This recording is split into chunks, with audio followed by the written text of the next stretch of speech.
Hello, आज आपण ग्रॅनीज रेसिपीमध्ये कैरीचा ठेचा बनवणार आहोत, अगदी जुन्या पद्धतीने। त्यासाठी लागणारे जे साहित्य आहे ते एक मोठी कैरी या ठिकाणी आहे।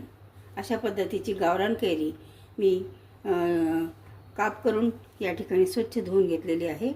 10-12 लाल तिखटाच्या मिरच्या, थोडंसं एकदम अर्धा चमचा जिरं आणि यामध्ये आपण 20-25 पाकळ्या लसणाच्या, म्हणजे लसण आपण जास्त वापरणार आहे आणि मिठाचा वापर या ठिकाणी आपण करणार आहोत।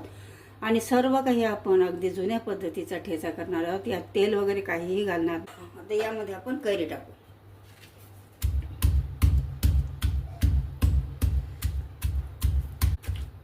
कारण गावरान आहे कैरी, आंबट आहे आणि छान लागते आंबट कैरी। गूळ सुद्धा मी घातलं नाही याच्यामध्ये। आणि हे बघा, तुम्हाला सर्व करून दाखवते। हे बघा,